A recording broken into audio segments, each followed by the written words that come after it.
It's about personalization. The more you can personalize, the more that you can get, really connect those dots. You can make that customer experience a phenomenal one where people will want to do business with you. There's trust, there's transparency.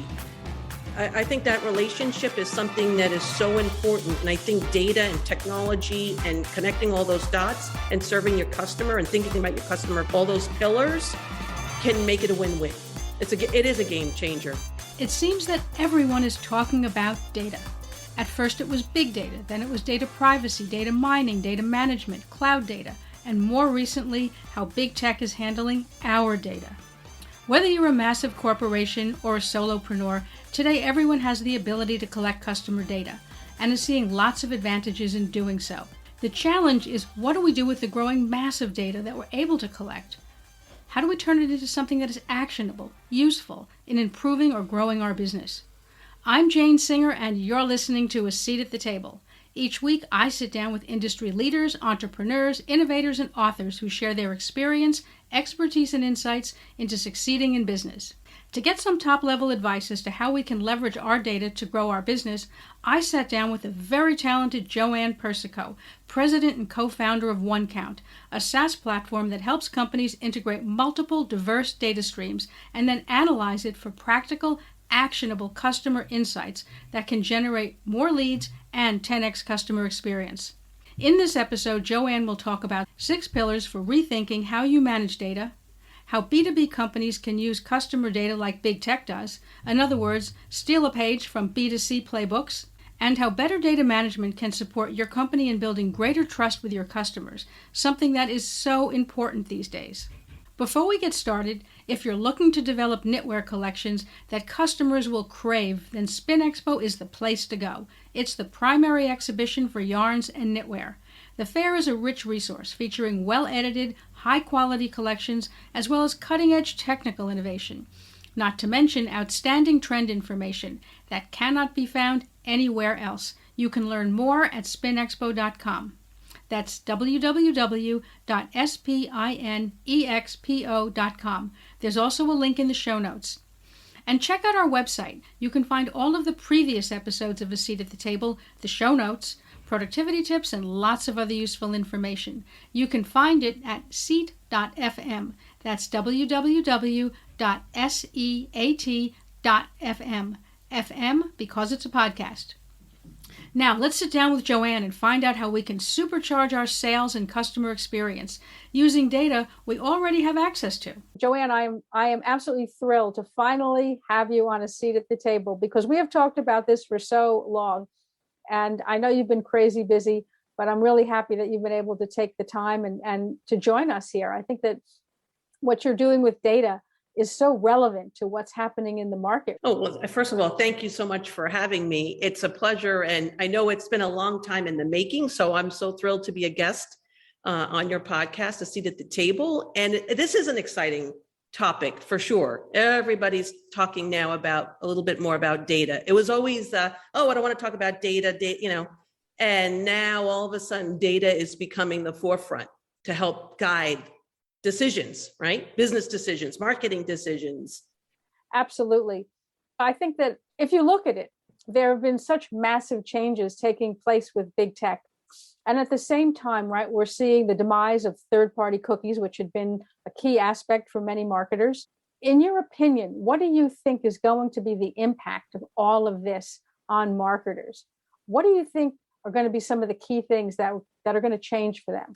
Well, I think the impact has already happened. You mentioned the demise of the third-party cookies. It's not even, it goes even beyond that because with the tech giants, they're all the Amazon, Apple, Facebook, they're collecting all that valuable data and they're using it and keeping everything for themselves. So what has that done? That has now forced marketers to have to do more. Have to leverage their first party data. Even Google now is phasing out the third party cookie in 2022, and privacy legislation has even made things a little tougher because there are 3 states just in the United States, Virginia, Colorado, and California, that have their own privacy legislation. So it's not even just what's happening in the big tech, but it's happening across privacy as well. And that list goes on.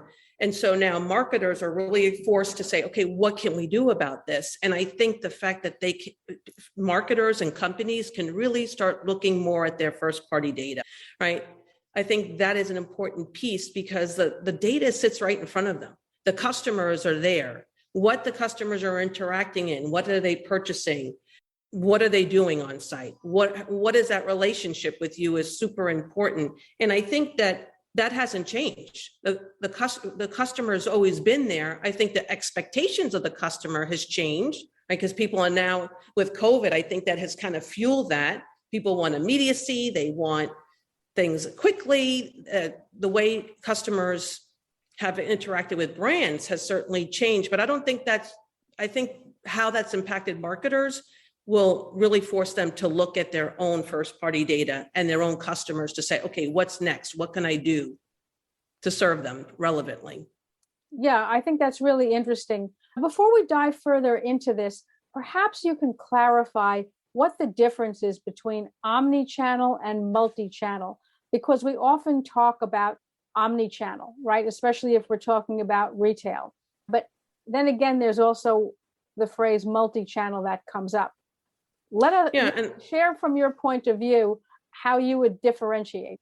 Well, I'll define omni-channel marketing because it is different than the multi-channel approach, because omni-channel marketing really offers customers a seamless brand, message, and experience across every channel. Okay. Whereas multi-channel is where that approach creates separate messages across various channels, right? So when you're talking about omni, you're really talking about the messaging, the brand, the experience, that seamless channel. So that's the difference, right? Multi-channel is you have various messages and they're on various channels, whereas the omni-channel approach is really creating that seamless brand experience and messaging across all your channels, but it's one unified message. Okay, I think that's really good. I think it's interesting because I really couldn't have told you before what was the difference between the two. I sort of use them interchangeably. So thanks for clarifying that. So yeah, some people think that. Some people think interchangeably, right? Because you're thinking multi-channel, right? Omni-channel, but omni-channel is that experience, right? Across all your channels, whereas the multi-channel is more of the various messages that happen across all your channels, right? Social, email, etc. So okay. That's interesting. Given all the changes that are taking place upstream on these platforms with, as you were saying, the shifts in privacy laws, and in the US, certainly in Europe has been very strict about this. Asia's gaining a lot more on that side of things of consumer data protection. What should businesses be doing right now to start to prepare themselves for all these changes coming along, particularly in data privacy? I look at it as 6 pillars. Okay. Right. 6 pillars of creating this successful omni-channel marketing strategy. And the first one is thinking about the customer first. That's right. Like number one. Think customer first. And you need to put the needs of the customer before anything else. And I always tell people, put the customer at the center of your puzzle and then figure out what is the best way that you can serve that customer, give them a positive experience across the entire customer journey.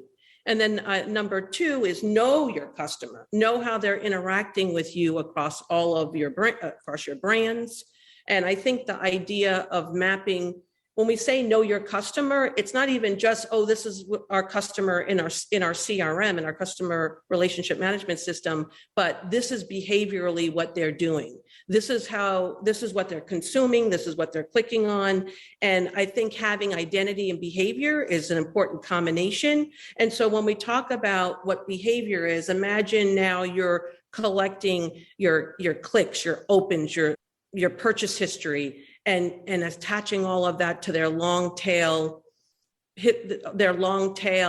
history of what they're doing with you across the brand. So I think knowing your customer is certainly an important one. And I think the number 3 is connecting all of the dots And when I say connecting the dots, we're talking about marrying all of your data across all of your silos. So picture you're on your favorite beach.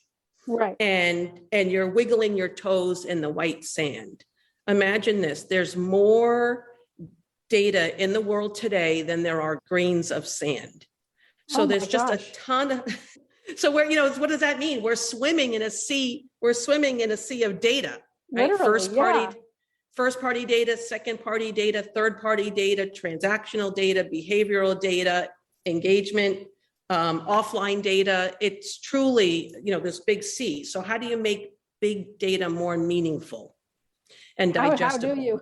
It's tremendous if you think about it. And so I think the fact that connecting the dots between your systems to create this 360-degree customer view, it exists. And there's the thing that's, I think that is important to know for marketers to know is that there are technologies now today that can do this. Before, it was always very, very difficult. It was, you have to have eyes and you have all these disparate systems. But now with technologies like a customer data platform, a CDP, the job of a CDP is to connect all those data sources and give you that unified customer view so that all your teams have that data to them easily, can access that data easily, and it's fully accessible. And that's what number 4 is, choosing the right MarTech stack. Because there are so many systems, you want to make sure that you are connecting all the data and getting that data unified. And then I would say the fifth pillar is personalize the customer experience. Let's get into that, right? Because segmenting your users is truly done enough. And the days of spray and pray are over. So for companies and marketers, the users have come to expect a very personalized user experience. Right. So that's certainly something that you want to make sure that you're delivering the right message at the right time to the right user, to the right person. And the more you personalize, the more you personalize, the higher the engagement. And then the last pillar I always say is track the success. Leverage the data, leverage the insights so that you can make more informed decisions. When you see something trending in your data or you're seeing a spike or, look at it more carefully and be agile, be able to make more just quicker decisions or instant decisions. I think that is always a challenge because sometimes marketers will say, well, we've never done it that way.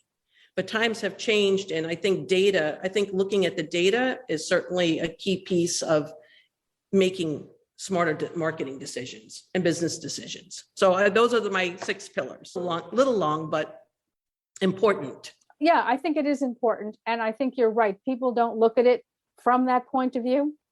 I think we're used to looking at it from the way we've always looked at it. And like you said, there's been a lot more technological developments that enable us to take a different point of view, to be able to see things from a different perspective if we know about them, right? And know how to implement them and try to understand what our end goal should be.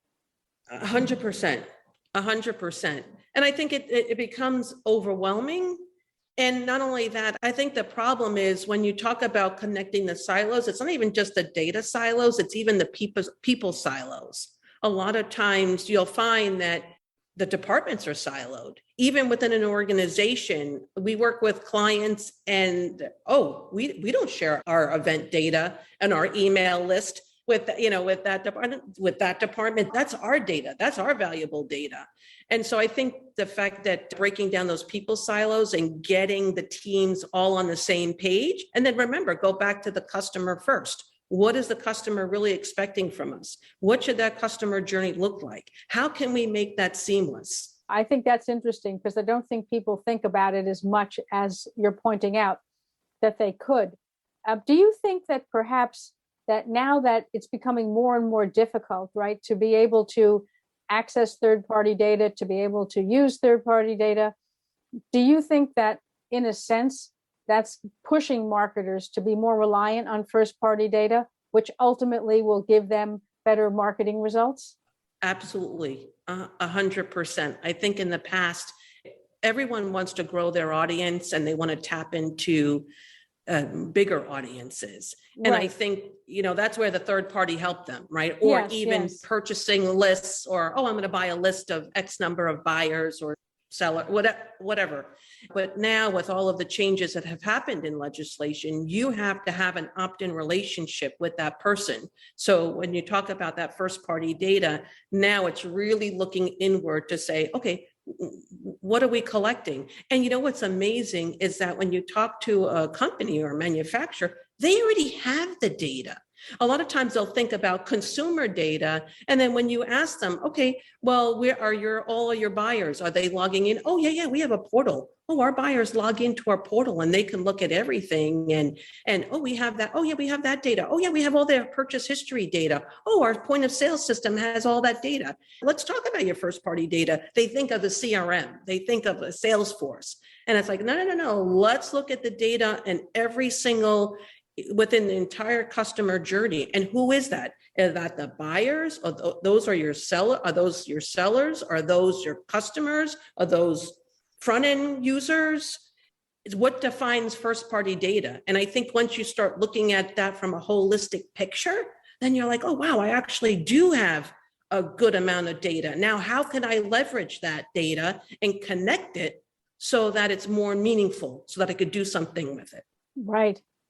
I think that's important to get out on the table because, like you say, people don't understand that in a sense, they're sitting on a gold mine and they just need to be able to get to it and know what to do with it. That's true. I think getting to know what to do with it, because that's where people say, well, I have big data.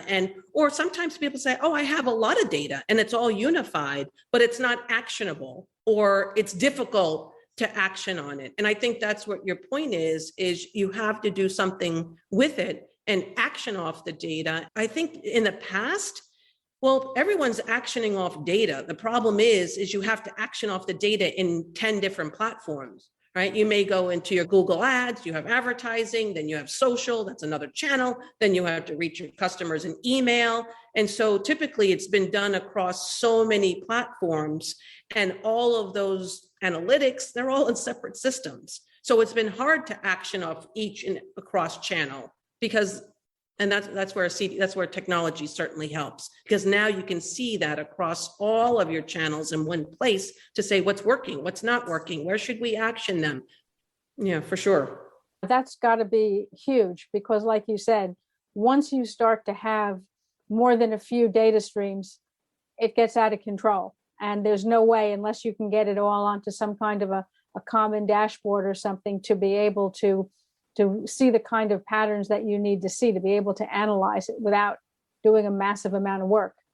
Oh, definitely. And I think that the other thing too is marrying, when you have all of this data, I think marrying behavioral intent is super, super important, because you may have a lot of data, but behavioral intent changes depending on where that person is within their buying cycle or within the customer journey.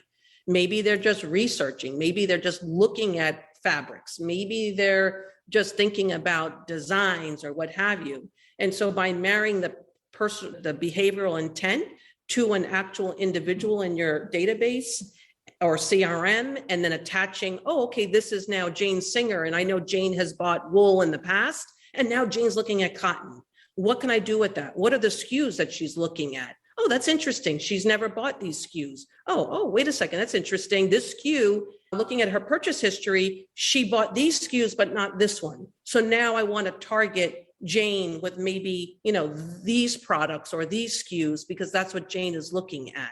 Yeah, that's a good. It's just an example. Yeah, I think it's really good because you're actually, in a sense, saying that we could be using this for B2B marketing as well as B2C, because most of this data analysis really has been focused on the B2C market, right?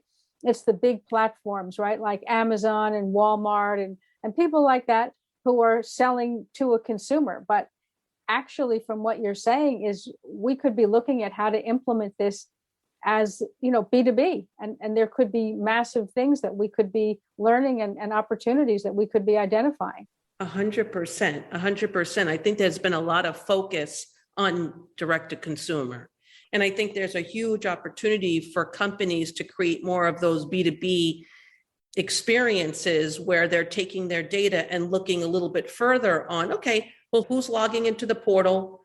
This is a fascinating thing too, is that there's now the ability to marry a B2B, a person in your database that might be logging into your portal, but maybe looking at your consumer site or your consumer products.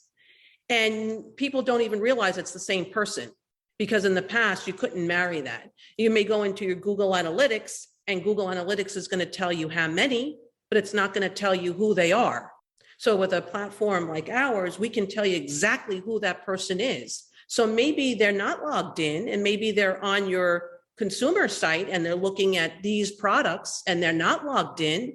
Wouldn't you want to know, wait a second, that is the buyer at Walmart that's looking at these specific SKUs that's not logged in. And I think technology, like we use, when you talked about cookies and the demise of third-party cookies, there are technologies that are cookieless. For example, cross-device consolidation, identity resolution that can take a snapshot or a fingerprint of your browser, that can take a device ID, that can marry, oh, this is Jane on her Safari browser. Oh, and then Jane clicked on a link or an article or an email on her cell phone, and this is now her device ID. So creating this whole fabric of identity, that's why the giants do it, right? Amazon and Walmart, they have this fabric of identity, but now this technology is enabling even small companies to do that so that they can marry, oh, okay, wait a second, from a B2B perspective, this buyer is actually, here, here, and here, and they're connecting the dots and now using that or leveraging that or outputting that information directly to their sales team to say, oh, this person, Jane Singer, was looking at cotton, and these are the actual SKUs that Jane has been looking at, and their company has never bought cotton from us before. Imagine the sales call and the storytelling on that conversation. Very different. Now you have data to back it up. Are you allowed to capture that under current legislation or under coming legislation? Well, you can capture it now under current legislation, what happens later on, but you do, like with GDPR and all of the privacy that's happening, is you do need to enable, you should have a very good privacy policy for sure, right. And what data you are capturing and allowing users to update their record and their profile and their preferences. That's super important. But right now, well, I know in the US, it's certainly legal, but this is what the tech giants are doing because they're collecting the data. Unfortunately, companies are actually feeding the data, right? You use Facebook and manufacturers or retailers are putting, oh, this is our latest fact. Well, guess who's enjoying all of that content and enjoying all of those rich analytics?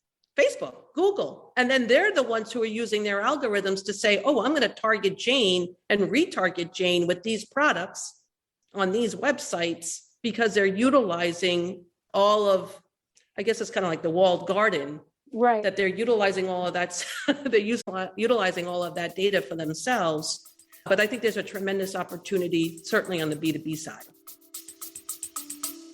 We're going to take a quick break now, and then we'll be right back. We were hiring when we were making 50 to 100K monthly losses. And why? Welcome to episode 1. I can't think of a single founder who's been around for a decent amount of time in business who hasn't had their tunnel of year. This was that year. We're going to be okay, yeah, Sheree. Some are going to hear this and think, you TDP. But hear me out. You only have to do the math to understand that very soon we were $500,000 down. So you're saying that now there's technology that just about anybody can, I guess it's SaaS, so you could subscribe to that and use it on your website and be able to capture that for yourself. Absolutely.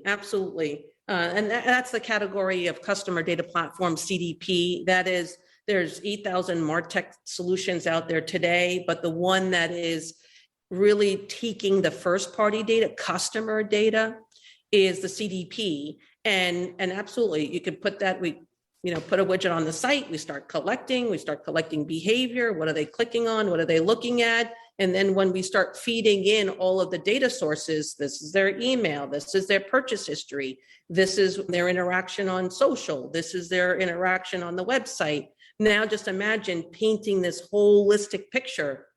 That's like when I talk about connecting the dots. Now imagine that person comes into their platform or into their analytics or into their dashboard, and they're like, oh, that's interesting. Jane is looking at this, does not have that, has purchased this, and those valuable insights are available to the company. But the activation piece is the best part of it, because now you could say, okay, Jane is in this customer journey of purchasing or looking at cotton.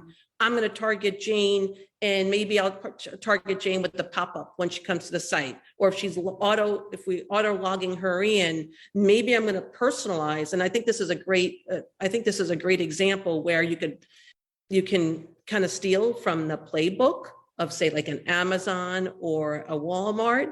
Is you can tailor the customer experience by recommending products. You see those recommendations. Well, guess what? That technology, I know it's on ours, right? We have all these sophisticated algorithms that do machine learning.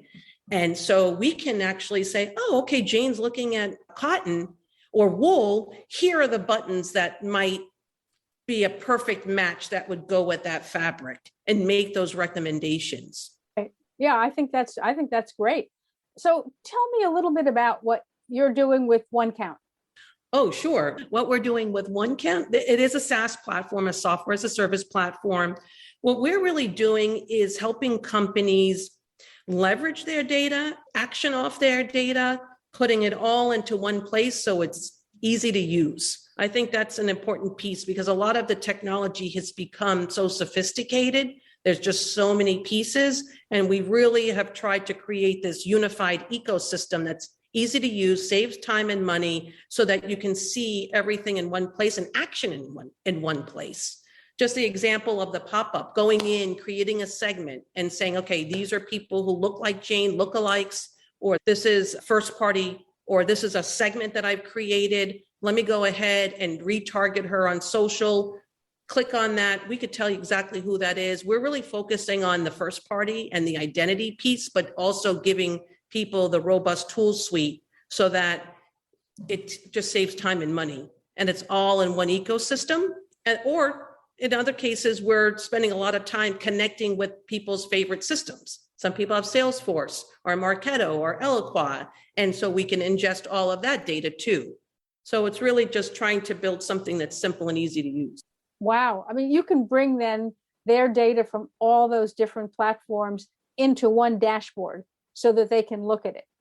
Yes, that is tremendous. Because if you think about it now, right, you're spending so much time in each individual platform. You're having to go into your email platform, then you go into your Google Analytics or Adobe platform for analytics, and then you're looking at your transactional database and what transactions have occurred. And then you're in this. So just imagine having that. That's why the promise of a customer data platform has been so popular right now, because it is fully integrated. That data is feeding in, and it's consolidating it, it's normalizing it, it's unifying it.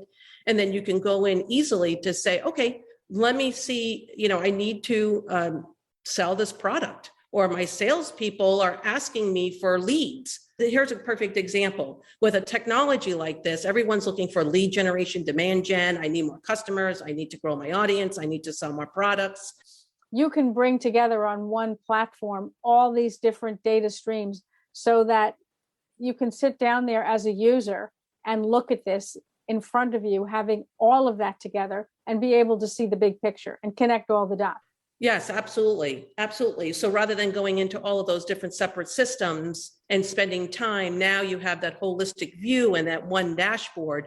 So we talked a little bit about that's important, but going back now to that seamless customer journey, this is all about the frictionless experience. If we know what they purchased, why would you recommend a product that they've already purchased and not a different product, right? And looking at each of the touch points and putting that together to create that seamless, I would say, customer journey. I would say that. Yeah, I think that's a really interesting thing, because in a sense, I guess that's sort of where we're going now. with the whole user experience, right? That whole either user experience, user interface is really trying to make it very seamless and to make it very personalized.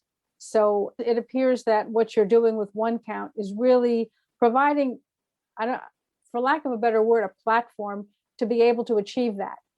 Absolutely. I think that is the key. I mean, data is crucial, right? Data is king. I mean, content is king. You got to have that to start with. But I think it's really more so the activation where all of the teams can then utilize the data to make those decisions. Because if I'm in marketing, I'm going to look at, okay, what did they look at? What did they like? What do they look, what is their behavior? If I'm logging in from a sales perspective, I'm going to say, okay, I'm about to call Jane for this sale. What SKUs were Jane looking at? Yeah, I think that's very true. And I think it's something that we haven't really looked at within the B2B segment of the market.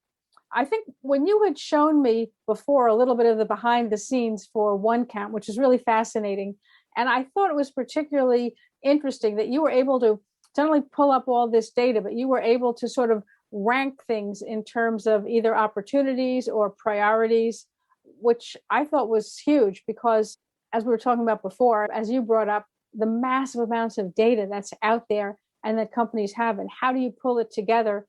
But not only the data integration, but how do you prioritize all of that stuff? Yeah, I think that's a big challenge because everyone's trying to think about, like, how do I prioritize this? What's more important? What should I start with? And I think when you start going into your dashboards, the numbers are speaking very loud. They speak to you. And it's amazing how sometimes we'll work with a client and they said, oh, this is a new product. And our analytics are telling us it's getting so little traffic. Or since we can now identify a customer who's looking at it, oh, our customers, we get a lot of, maybe we get behavioral traffic, but our customers, the engagement is so low. What do we do? Yet this is a new product. So this helps prioritize them to say, okay, now that we know that there's so little engagement, what are we going to do about it? Do we want to recommend these products on our site at the bottom, during their checkout, when they're logging into the portal and there may be a retailer and I want to recommend those products or trending products? Do I want to create a pop-up that says, hey, did you know about this new product? And literally serve them a pop-up instantly, personalized pop-up that says, did you know that this new product line exists? Or sending them an email, a personalized email, letting them know that. So just having that information, that data across all of your platforms, across all of your channels, helps you make those decisions on this is a priority or let's shift our priority. Yeah, I think that's very important. And I think to be able to have a system that facilitates that is a very important aspect because, as we've been talking about, when you have that much data coming in all the time from so many different channels, it's very difficult to be able to look at it and make a fast decision because there's so much to look at. So just to be able to pull it together in a way that you can make a decision on it quickly, it's got to be a game changer. It's about personalization. The more you can personalize, the more that you can get, really connect those dots. You can make that customer experience a phenomenal one where people will want to do business with you. There's trust, there's transparency. I think that relationship is something that is so important. And I think data and technology and connecting all those dots and serving your customer and thinking about your customer, all those pillars can make it a win-win. It is a game changer. Yeah, you touched on two very, very key words, which is trust and transparency, which are becoming absolutely critical, non-negotiable really, in supply chains nowadays. So that's a very important tie-in for the B2B side of the business. 100%. And that relates to B2C, D2C, direct to consumer, B2B. Absolutely. I think the trust and transparency, if you can build that, and even empathy too, if you can build that with your customer, I think that is ultimately the goal. Yeah, it really is. It's important for so many different points, from the consumer wanting to buy from you because they trust that what you're telling them is the truth, but it's also important for proving in a supply chain side of things that what you're doing is what you say you're doing. So just one more question, and that is, if you're looking to implement a system such as OneCount in terms of onboarding, what's the learning curve for onboarding a system such as what you're doing? Because that obviously is pulling together a lot of moving parts. That's a great question, because a lot of people say, oh, that is just too hard. Yeah. I have way too much data. I have way too many silos. How do I do that? What does onboarding look like? And we perfected the onboarding, right? Because when we work with the different, first of all, we have a lot of existing integrations that already exist, right? Facebook, LinkedIn, Google Ad Manager. There's a lot of email, most of the leading email platforms, CRM. So a lot of those relationships already exist. Number two, so for onboarding, we also developed a whole entire toolkit, a tool suite engine. We call it the Dexter engine, the data exchange transformation engine, because so many customers had different sources of data and different types of data. We built out a dynamic mapping tool. It's an ETL for all, where we can dynamically map data on any frequency that you choose and ingest that data and bidirectionally push the data back to a system that they may already have to sync the data. So there's ways that we can onboard the data quickly. I think the challenge is not so much the data. I think a lot of times it's the mindset of the teams that you're working with. And if you can get a person who's more intimate with your data, or understands the data and how understands the customers and what the data means, the easier their onboarding, because they'll immediately say, oh, Joanne, this information is not important, but this information is really important. What their purchase history was within, some people might say, well, I just want the data just from a year ago, or the CRM of current customers. And I'm like, well, why did you just want the current customers? What about the past customers who haven't bought from you in the last 2 years? They're probably on your site. They're probably looking at your content. They're probably looking at your products right now. You just don't know it because you don't know who they are. Right. And so we're like, no, we need to pull in 2 years or some more historical data. You know what I'm saying? So we help them certainly make those decisions. I mean, typically we'll get a customer up and running within 2 to 4 weeks or 6 weeks, depending on how many sources we're connecting to, fairly quickly. But it doesn't have to be, people think, oh, this is just a long exercise that takes a year. I think so many people are looking at various aspects of what's being referred to as a digital transformation, right? Which encompasses many different things. But it seems so overwhelming, and it seems that you never seem to have time, and especially in industries that move really fast. We don't have those slow seasons anymore where it's like, well, we'll do it during the downtime. There's no downtime anymore. It's just, it's all uptime. Everything's just going really fast. So people want to have a look at that and see, how are we going to integrate this digital transformation at the same time as continually run our business without having any hiccups. So I think it's great that you're able to do that in a way that's fairly undisruptive. Yes, I agree. And I think with digital transformation, you hear the term all the time. And I think digital transformation is not just some people think that's just the technology that's transforming the business. And, oh, now we're going online and we have e-commerce and we now have Stripe and all of these platforms. It's part of that. But I think the digital transformation happens within the organization from the leadership down. Right. Where the leadership is saying we need to transform how we serve our customers, how we serve our vendors, how we serve our end users, and looking at that from the top down. And when everyone comes to, well, this is customer first, this is what we want to do, then that's where you see true transformation. And a lot of times that starts with the culture and management and leadership and goes all the way down. And then the technology is the funnel that is, well, maybe not the funnel, but it's the, pulling of everything to enable all those teams to instant actionable data and insights and intelligence. I think that really sums it up in a way that is, you've really pulled all the pieces together. I think that's great.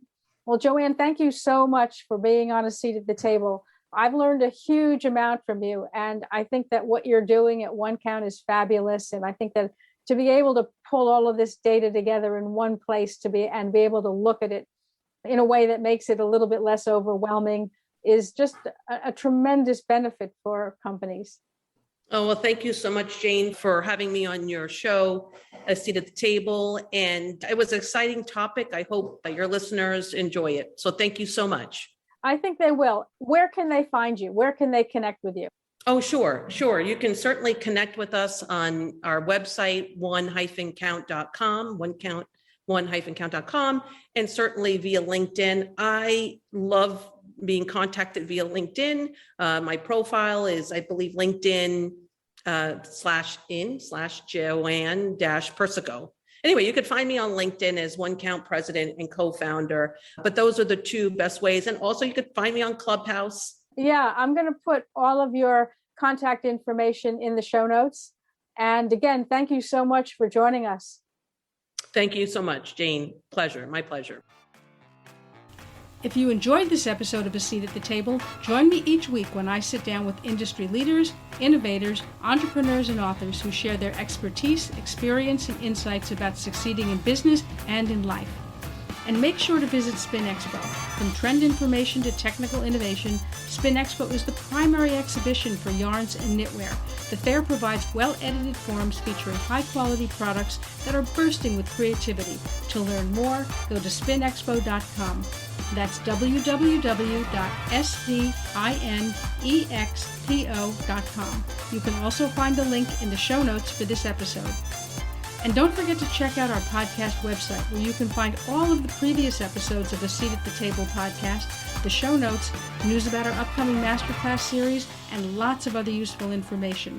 You can find it at seat.fm. That's www.seat.fm. FM because it's a podcast. Thank you for joining me today. I'm Jane Singer, and I'll see you in the next podcast episode.